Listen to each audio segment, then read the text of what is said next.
This is Natalia from The Soulful Living, and this is my first video. So, if you don't know me, I am a human design guide and also someone who is on the personal development spiritual journey, just like a lot of us are. So, I thought, why not share my journey and my insights over this platform? So yeah, here it goes. I'm nervous, even though this is just a camera and I'm talking to myself. It's quite a weird feeling, but let's roll with it. So yeah, so where do I begin? What's my journey like? How did I get into human design? What am I going through? And just a little bits and bits. I'll just share. I have always struggled with accepting myself. I didn't know this before because I thought I'm just fine, I'm just going with the flow, I'm just gonna be like, everyone else. But deep inside, I just have this inner knowing, if you can call it like that. This is just not right. This is not what I'm meant to do. This is not how I'm meant to function. This is not normal, almost for me. Whereas for the outside view, everything was normal. Go to school, go to university, get a corporate job, go abroad, study. But I've been consuming other people's energy. I feel a lot of things on a deeper level. So I have always been that person who wants to stay positive and, you know, do just really become a better version of myself. I recently discovered that's also because of the obsession that I felt like I wasn't good enough. So I was always looking for a better version of myself. And that's another story. That's for another video, maybe. Why I got into the spiritual personal development things. Like all of us, we've all got our own trauma. It can be something little, it can be something really tiny, to it can be something big. So I'm not going to share that journey in this video, but I'll share how I kind of discovered human design and why I felt so seen by human design. Um, I've always suffered with like lack of self-esteem, I suppose. I've suffered with like self-value, uh, not feeling good enough, feeling something is wrong with me. I still have those voices in my head, and that I just couldn't, relate to some people who were around me. And I just had this deep inner knowing that this is not the direction that I'm meant to be in. So, all this related, like how I've been functioning, how everything's been happening. I just didn't feel like I quite fit in everywhere. I just feel like a quite of like an unhappiness from within, like just not feeling really safe and not feeling happy with how things are, how life is going, and just a lot of, just not feeling great really about myself. And it's still a journey because I still don't sometimes feel like it. Uh, and I'm still doing work around it, but different systems that I've discovered and I've studied have helped me to kind of accept myself. For some of us who are conditioned to and who've been told that it's not okay to you to be yourself, the little messages that you get from the media, from your parents, from your environment, and everything that you've been told that you shouldn't be, makes you think that something is wrong with you, because it's like they're not accepting you fully for who you are.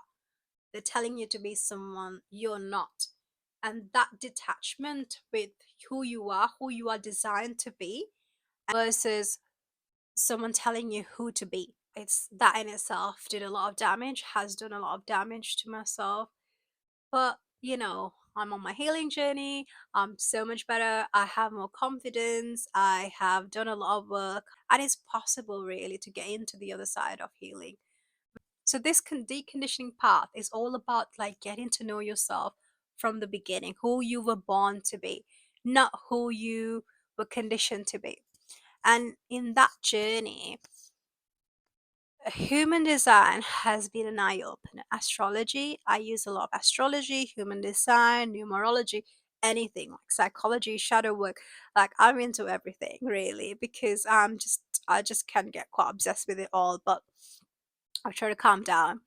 but I do love everything that helps you discover who you are, just because I had a detachment with myself. So, human design is a logical system that combines I Ching, astrology, quantum physics, Vedic philosophy, and a lot of principles that helps you discover who you are designed to be instead of who you are conditioned to be. So, if you are someone on the personal development path, on the spirituality path, or someone who you really want to discover who you are, this is really telling you exactly how you're meant to function.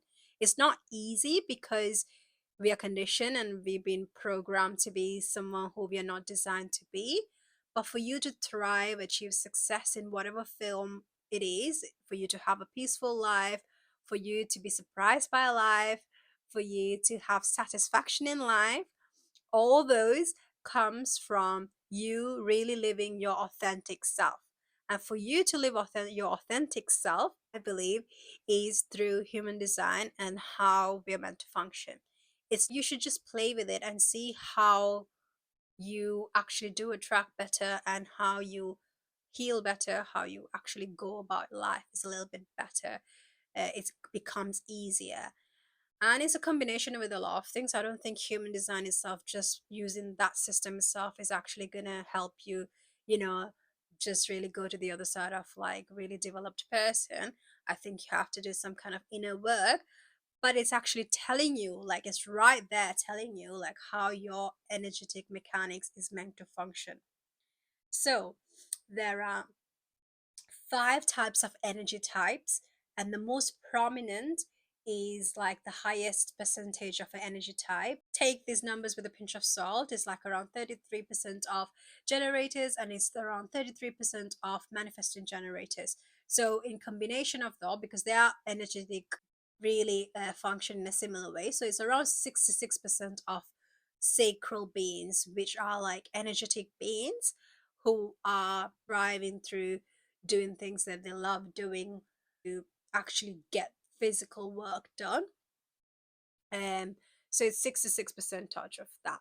It's like, so imagine like that. And I'm a 20% of a projector. So the moment I did a human design reading, and before I discovered that I was a projector, I felt so seen, because I am not meant to function like a generator or a manifesting generator or a reflector or a manifester. I'm meant to function as a projector. But all my life, I've been conditioned to function like a generator and a manifesting generator and a manifester mostly. So those kind of, because they are the common kind of ways, like make things happen, go do your things and get out of bed and all that, where I just really like to relax, and because that's how I really tap into my inner wisdom. So my conditioning path was pretty much related to being told to be a man gen, because my mom's a manifesting generator and my dad's a generator. So I was always called lazy because I do like to relax. It's because as a projector, I am not meant to have that sacral energy to keep going. My aura works in a different way. I am meant to be an observer, the one who sees through like the bigger vision. I'm meant to study. I'm meant to relax, more like less energy intense work. And that's kind of like my strength.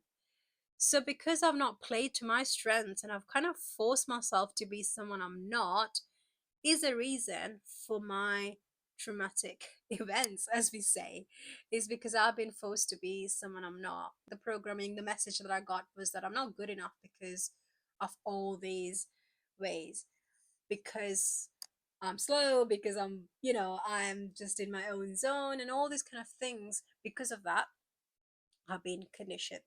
So, that detangling that conditioning path and whatever personal trauma I've been through has been quite a big journey. And in this journey, like I love human design because it really helps me to tap into my power, to be like, no, you're not meant to be like this. This is how you're meant to function. And the more you decondition and you are actually naturally functioning in that way, it's about how we are, like how we come to this world and how our aura is actually functioning in this world.